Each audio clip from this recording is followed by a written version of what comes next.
falando sobre o branco de Satoru Gojo, né? O branco daqui, o branco dali, e não só nós, né? Vários outros canais estão falando sobre essa possível habilidade, as pistas que Gege Akutami acabou trazendo para o mundo de Jujutsu Kaisen para o retorno do professor com essa habilidade. Nós sabemos que Yuta e a Shoko podem até mesmo trazer o professor de volta à vida, podem realmente fazer com que ele volte a lutar contra o Sukuna. Mas o que vai adiantar? O que vai adiantar o professor voltar para lutar contra o Sukuna, sendo que agora o Sukuna conseguiu uma habilidade, um poder que pode cortar o espaço e fazer ali com que o infinito do professor seja algo inútil. Então não adianta curar o Gojo, não adianta trazer ele de volta ao páreo se ele não tiver uma habilidade, se ele não tiver ali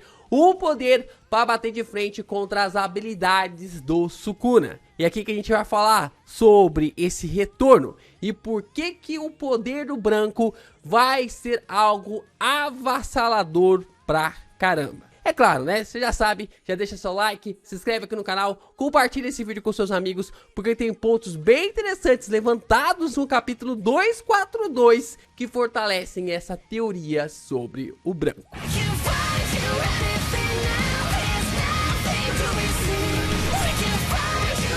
Vamos lá, né? A gente falou aqui no começo do vídeo, jogo lá a introdução, sobre a forma como o Gojo, ele tem ali certos aspectos no mangá de Jujutsu Kaisen que leva a gente a acreditar que ele pode ter o branco. E isso porque Gege Akutami coloca pra nós várias pistas, evidências, respostas. Chame do que você quiser, mas a gente tem detalhes relacionados aqui à forma como o próprio autor pode levantar ou trazer dessas ideias já apresentadas no mangá para nós, para um possível retorno do professor com o branco. Nós tivemos em uma das edições da Weekly Shonen Jump, não muito distante, na qual o Gojo, ele está com os dizeres, né? Tem um adesivo ali do Gojo, na qual que ele está com os dizeres, tanto ali no ponto roxo, vermelho, azul, e também temos algo demarcado com branco. Inclusive, o kanji que estava marcado como branco ali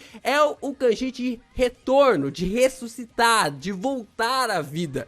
Isso já é uma pista aqui para nós, para a gente poder se apegar a essa loucura sobre o retorno de Satoru Gojo. Nós também tivemos ali a capa da Weekly Shonen Jump, dessa mesma edição do adesivo, na qual o Gojo está meio que interagindo com o Itadori e ele está utilizando o branco na capa, né? Ele está ali com poder, meio que tipo um raio branco, quase como se fosse ali o roxo indo pro branco, que é quando eu falei para vocês da minha teoria de que o roxo é a habilidade incompleta do Satoru Gojo. Nós também tivemos recentemente a capa da Jump Diga com o Gojo, mais uma vez usando, né, ali do roxo indo para o branco, né, mais uma vez referenciando a capa da Weekly Shonen Jump antiga, né, bem quando o professor retornou do reino da prisão, e agora fazendo a mesma referência com a habilidade e com o poder. E na edição da Weekly Shonen Jump, né, ali da revista Jump Diga,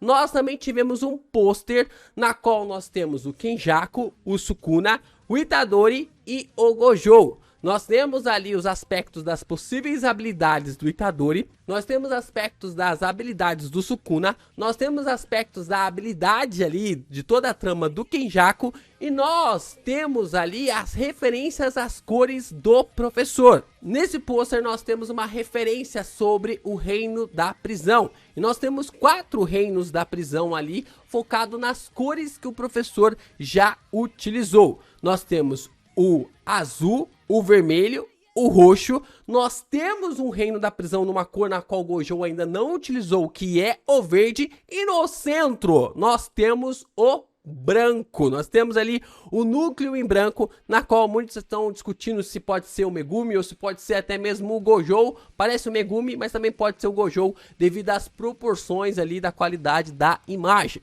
Então, nós temos esses aspectos sobre essas pistas, fora 1 milhão de pistas que o próprio Gege já deve ter deixado durante todo o mangá para um possível retorno de Satoru Gojo. As referências, os paralelos, principalmente na batalha de Toji versus do Gojo, e agora esses pontos levantados em Sukuna versus o professor. Enfim, né, a gente já tem esses pontos malucos que a gente tá falando aqui, que tem dado esse palco pros malucos como o LP aqui dançar, e você que quer o retorno, você que ainda está aí na fase de negação, que tá dando palco pra maluco dançar. E a gente vai aproveitar, você não segura a mão aqui, ninguém solta a mão de ninguém, pra gente poder realmente ir nessa teoria e embarcar um pouquinho sobre esse ponto, focado sobre o branco do professor, nas realizações e naquilo que foi apresentado para nós no capítulo 242. Como eu falei para vocês aqui já nesse vídeo, teve um outro vídeo aqui no canal que eu comentei que o roxo parece estar incompleto. Nesse vídeo eu comentei, né, que o roxo do Gojo não é uma massa imaginária. A tradução de massa imaginária é errada, Eu acredito, né, eu andei conversando aqui com alguns especialistas e a gente deve ter uma thread no Twitter muito interessante em breve, mas a definição e a tradução para imaginária, ela é completamente errada. E vocês vão entender aqui ainda mais. Se você ainda não assistiu esse vídeo, vai lá acompanhar porque vale muito a pena. Mas a definição do roxo é uma massa virtual, é um poder virtual. E aí nós temos então a definição para essas duas massas. A massa imaginária, ela é usada em teorias para descrever certos comportamentos de partículas em ambientes específicos, mas não se refere a uma massa real, no sentido que estamos acostumados. A gente sabe, por exemplo, esse controlinho aqui que controla a cor das luzes aqui atrás, ó, o vermelho, laranja, a gente tem aqui azul, verde, voltar aqui pro roxo, o Gojo, ele tem uma massa, ele tem uma massa aqui, uma massa dele leve e tal, e num simulador eu posso colocar a massa dele para, sei lá, 2 toneladas, 3 toneladas, é um controlinho, a gente sabe, mas eu posso fazer isso. Isso é equivalente a uma massa imaginária. Agora nós temos a massa virtual. A massa virtual é um conceito que surge na descrição das interações entre partículas elementares, como quarks e gluons, na física de partículas. Ou seja, nós temos uma interação de partículas que geraram o universo. Essa que é a conexão da massa virtual. A massa virtual é um fenômeno que a gente observa sobre essas partículas que formam e geram o universo. É um conceito bem interessante para um poder do Satoru Gojo. E é aqui que a gente começa a ligar os pontos, Aqui que a gente começa a conectar as interações, porque no capítulo 242 a gente observa ali uma bruta explicação sobre aquilo que pode ser os poderes do professor. A resposta do Kinjaku durante o capítulo ela é extremamente importante para a gente entender que talvez para a gente ficar ali de uma vez por todas no conceito sobre as habilidades do professor, a resposta para isso esteja realmente no Hadron, ou Hadron, ou acho que é Hadron, que fala porque tem um acento ali no A, mas ou é Hadron, porque o H pode ser muito, eu não sei como se pronuncia, mas eu vou falar Hadron, tá?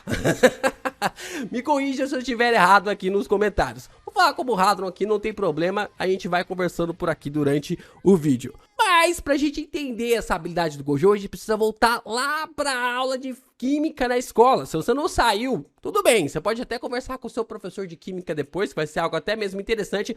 Mas pra isso a gente vai voltar lá na aula de química e vem comigo que eu prometo pra vocês que esse vídeo não será algo chato e vai fazer um puta sentido no final. Tudo do universo, ele é composto por matéria, a gente sabe, Todas as coisas são formadas por matéria, essa garrafa plástica é formada por matéria, o controle é formado aqui por matéria, esse spray aqui aqui para não fazer o meu teclado emperrar, ele também é formado por matéria, tudo é formado por matéria. A matéria, então, ela é formada por moléculas, e uma molécula é a entidade química formada por 2 ou mais átomos ligados entre si, por ligações químicas. Esses átomos podem ser do mesmo elemento ou de diferentes elementos químicos. Em outras palavras, as moléculas são os tijolos fundamentais da matéria, formadas pela combinação de átomos. Até ali, o começo do século XX, a gente achava que os átomos eles não eram divisíveis, né? Eles eram indivisíveis. Até Thomson vir e bagunçar tudo. Ele veio e mudou tudo e ele falou, cara, pode esquecer, átomo é dividível sim, ele é divisível sim e acabou. A descoberta de Thomson, ele veio através dos elétrons, né? Ele descobriu ali os elétrons, conseguiu detectar os elétrons dentro dos átomos e com isso ficou conhecido para nós a partir do século XX que os átomos são compostos por outras coisas. Dentro dos átomos existem outras coisas também. E através disso nós ficamos sabendo que os átomos são compostos por nêutrons, prótons e elétrons. Normalmente, no ensino da química, no ensino médio, a gente para por aqui. A gente para por aqui, faz algumas troca equivalente ali, faz umas paradas aqui e tal, mas normalmente para por aqui. Pelo menos na minha época, quando eu estudei o ensino médio, que faz ali um bom tempinho já, se parava por aqui. Mas nós temos mais camadas, né? A gente tem mais camadas para acrescentar sobre aquilo, né? O que forma realmente os nêutrons, os prótons e os elétrons. E aí, como eu falei para vocês, né, como nós temos coisas para se perguntar, por que os nêutrons, os prótons e os elétrons são formados, né? O que realmente acaba formando eles ali? Nós temos então partículas que são conhecidas como os quarks. Lembram dos quarks da massa virtual? Então, olha eles aqui.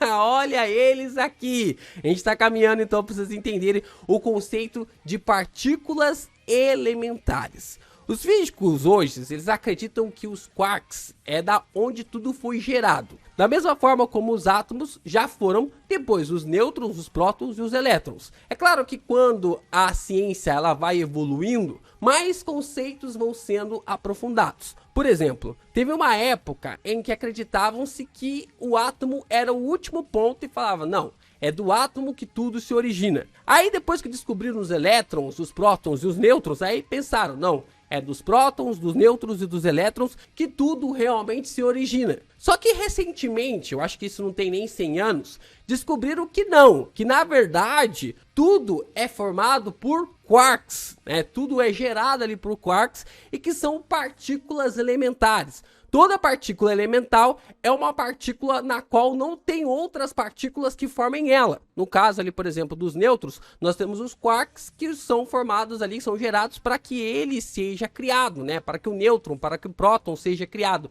O que acaba sendo algo tremendamente interessante para a gente ver a formação de todas as coisas. E assim, por exemplo, dentro de um próton, olha só a coisa interessante. Dentro de um próton, nós temos um quark down e 2 quarks up. E adivinha quais são suas cores? Adivinha quais são as suas cores? Azul, vermelho e verde. Bom, para quem tá se perguntando, LP, mas como assim? O que é um quark up, um quark down? O que seria essas paradas? A gente sabe, né? Tem uma parada muito mais complexa que eu não vou me aprofundar sobre a situação, mas resumidamente, um quark up é como se fosse equivalente ali para uma carga positiva. E um quark down seria ali equiparado a uma carga negativa. No caso, como que nós temos então duas cargas positivas, que é um quark up, na qual estão juntos, né? A gente sabe, né? Ou pelo menos deveria saber que duas cargas positivas, duas cargas iguais, elas se repelem. Mas, de alguma forma, existe algo que faz elas serem conectadas. E existe algo que conecta os quarks que é chamado de força nuclear forte, que é uma força muito curta, né? Só que ela é muito intensa. densa, ela gruda tanto ali essas partículas que impede com que elas se repelem, né, se repilam ali da forma para poder se desgrudar. E essa força ela mantém unido ali os prótons e os nêutrons para formar os núcleos dos átomos e assim sucessivamente. Essa força entre os quarks formam os gluons, que são partículas mediadoras de força nuclear forte que ocorre entre dois quarks. É por causa dos gluons que os núcleos atômicos são estáveis, mesmo antes compostos por partículas positivas que se repelem, ou partículas negativas que possam se repelir. Então, a força nuclear forte, ela mantém, mesmo assim, duas partículas positivas que estão ali grudadas para formar, assim, os átomos, assim, a matéria e assim sucessivamente. E é aqui, meus amigos, é aqui que tem a coisa interessante. Aqui tem um ponto interessante, porque as cargas dos quarks não são representadas por positivo ou negativo. Elas não são formadas assim, pensar dessa forma é errado. Mas as cargas são carga vermelha, carga azul e carga verde. Sim, são chamados de cores, são chamados pelas cores ali, carga vermelha, carga azul e carga verde. A forma realmente de ser colocada através disso não são cores especificamente, mas são ali a forma de carga, como positivo e negativo também são. Assim, a junção dessas quarks azul, vermelho e verde formam o quê? Formam o hadron. Hadron, que é a resposta que o Kenjaku deu no capítulo 242. Guarda essa resposta que a gente volta nela daqui a pouco. O nêutron, ele é formado ali por dois quarks down e um quark up. Essa combinação resulta em carga zero, o que os cientistas conhecem como branco. Ah, meu amigo. Ah, eu já tô ficando maluco aqui. Eu sei que você também tá ficando maluco. Mas a questão é que, assim como o nêutron é formado por quarks e os prótons também são formados por quarks, e é conhecido também ali na física ou na química como ponto em branco, que é a carga zero, a gente também tem essa resolução através dos poderes de Satoru Gojo. Agora a gente volta para falar do Kenjaku. Ele sabia ali de prontidão a resposta sobre as partículas que interagem com a força forte através da resposta que ele deu, que é o hadron. Isso porque o Kenjaku passou mais de 1000 anos estudando a técnica do Gojo e provavelmente chegou na ideia de que os poderes do professor é uma simulação do hadron. Então, basicamente, a gente tem ali um poder ligado ao vermelho, ao azul e ao verde. Essa habilidade ali que o Satoru Gojo ainda não conseguiu dominar, porque provavelmente é a habilidade mais difícil. Lembrando que para você fazer o verde, você teria que fazer o poder bem no exato momento em que a energia normal, que é negativa, está se tornando a energia positiva. O neutro, ele é o que? Ele é o ponto mais próximo de zero. Tanto ali no ponto negativo, quanto também no ponto positivo, ele é o ponto mais próximo do zero. Então, para fazer o verde, o Gojo teria que ser muito simétrico para conseguir criar essa habilidade. Por isso que é extremamente difícil criar este poder. Então, da mesma forma como o hadron funciona sistematicamente para criar os nêutrons e os prótons, assim também tem esse ponto específico para as habilidades do professor. Assim que o professor dominar isso, criar ali o verde, ele vai ser capaz de criar o branco. Se a soma ali das cargas vermelho e azul e verde dão em uma carga zero, o poder do branco dará a capacidade para o professor de anular todas as técnicas.